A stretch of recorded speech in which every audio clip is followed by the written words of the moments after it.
ఒక కథ చెప్తాను విను మిత్రమా. అడవిలోని ఒక గుహలో ఒక ముసలి సింహం ఉండేది. ఎప్పుడూ అరుస్తూ ఉండేది. ఇప్పుడు నాకు వయసు అయిపోయింది. నా శక్తి ఉన్నప్పుడు అహంకారంతో ఉన్నాను. అందుకే నాకు ఇప్పుడు మిత్రులు ఎవరూ లేరు. నన్ను చూడడానికి ఎవరూ రారా అని అరుస్తూ ఉండేది. అప్పుడు అడవిలోని జంతువులన్నీ ఏకమై గుహ వైపు చూస్తూ ఉండేవి. అప్పుడే అక్కడికి ఒక జిత్తుల మారి నక్క వచ్చింది.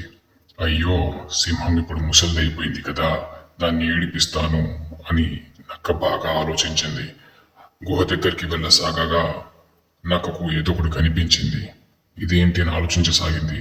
అప్పుడు గుహలో నుండి సింహం, నక్క, ఇప్పుడు నాకు వయసు అయిపోయింది. నా నుండి నీకు ఎటువంటి ప్రమాదము లేదు.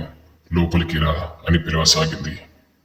అప్పుడు చాలా తెలివిగల నక్క, మహారాజా, నేను మీ గుహలోకి రాలేను. నేను నక్కని, వెదవని కాదు. మీ గుహ వైపు వచ్చిన ప్రతి జంతువు ఎప్పుడూ తిరిగి వెళ్ళలేదు.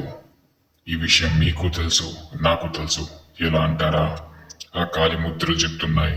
లోపలికి వెళ్ళిన జంతువు ఏది తిరిగి రాలేదు. దీనికి ఒకటే అర్థం, మరణం.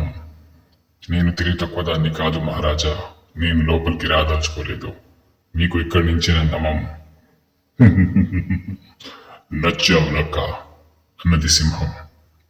మానవులు కూడా ఇలాగే పక్కవారి బాధను చూసి వారికి సాయం చేయాలని వెళ్తారు. అలా వెళ్ళి తామే ఆపదలు పడతారు. ఎప్పటికైనా మీ గురించి ముందు ఆలోచించండి. రాక్షస నీతియే జీవన్ నీతి. ఎవరి గురించి పట్టించుకోకండి.